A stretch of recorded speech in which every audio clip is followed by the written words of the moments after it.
Everything was going really well for the men of Tennessee Street. Women wanted to talk to them. Investors wanted to invest. Their new site got traffic. Phones were buzzing. Their magic. The gathering cards were appreciating.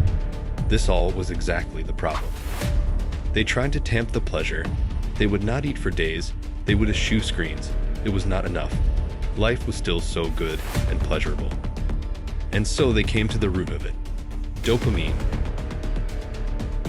a neurotransmitter that is involved in how we feel pleasure. This is most notably involved in helping us feel pleasure as part of the brain's reward system. Sex, shopping, smelling cookies baking in the oven. All these things can trigger dopamine release or a dopamine rush.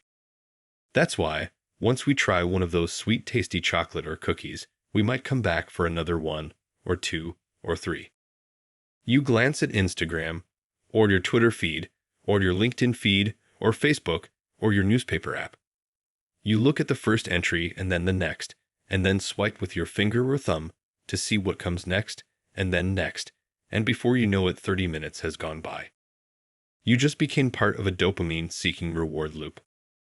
Chamath Palihapitiya, former vice president of user growth at Facebook in 2017, while speaking to an audience of Stanford students, was asked about his involvement in exploiting consumer behavior.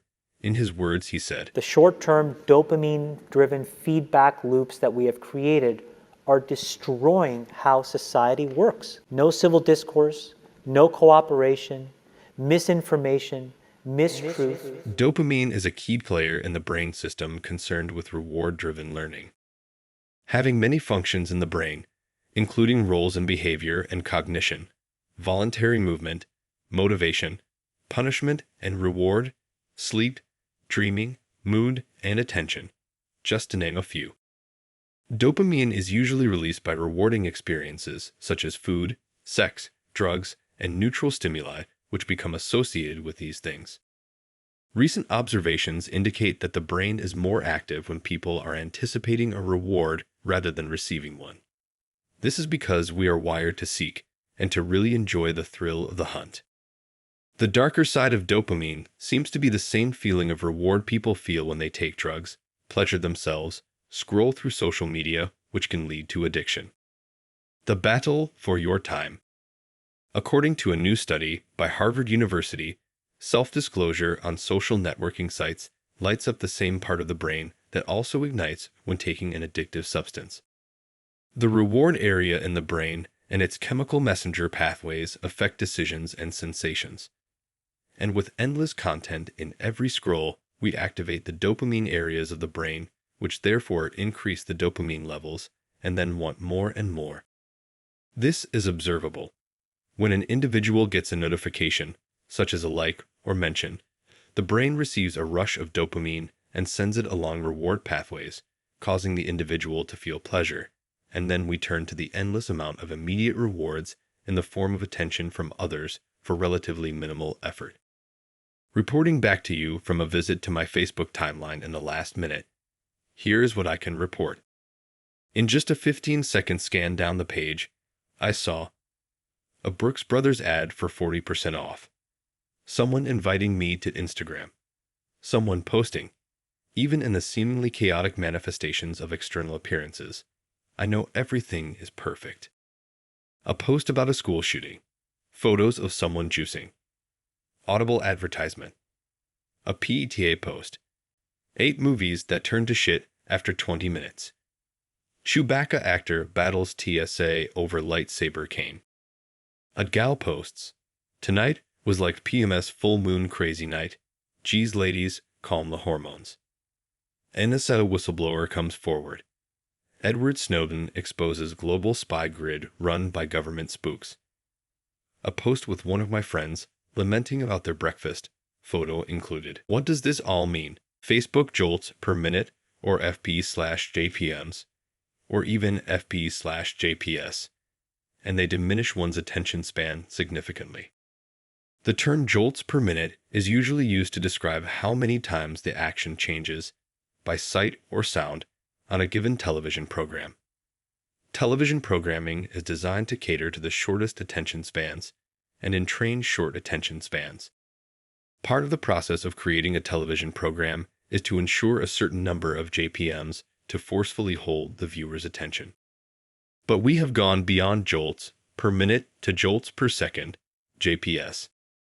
In Critical Perspectives on ADHD, Thomas Armstrong writes, "It has come to the point where advertisers talk about jolts per second. So, we're addicted because we have a short attention span, and we have short attention spans because we are addicted. And all of this is being used to keep you surfing the web. Then hem you in some more by giving you the tidbits you already like. You're being addicted, and you're being tracked and coddled to keep you addicted and enter the filter bubble. Facebook, Instagram, TikTok, Amazon, even the New York Times. Sites all over the internet are tracking your clicks and literally feeding your mind with stuff they think you will like. Which sounds nice if you want personal information service, right? Wrong. All your search results are filtered or based on your past and where you already were in your life. The friends you already have, the kind of articles or products you have already bought, etc. In other words, you are in what author Eli Pariser calls a filter bubble. The bubble is created by these online companies to please and coddle you with content you already like and know, so their advertising and sales will benefit by your repeated patronage. The bubble as an embedding effect keeps you where you have already been, making it hard for you to continue to grow. It's like being in a middle school clique of information. How to get out of the bubble? No, you are trapped in a continuous loop. Social media, at its very core, is not designed to facilitate deep brain/mind development. It keeps you hopping like a crack addict hunting for the next fix, over and over, hundreds of times a minute. The combination of dopamine release in the brain plus a conditioned response with motor movement, the swipe with finger or thumb, makes this dopamine loop hard to stop. One way you can get some control is to create a counter movement, a physical movement you do that becomes its own conditioned response. For example, my counter movement conditioned response is that when I realize I'm in a dopamine loop, I immediately press the home button and place the phone face side down.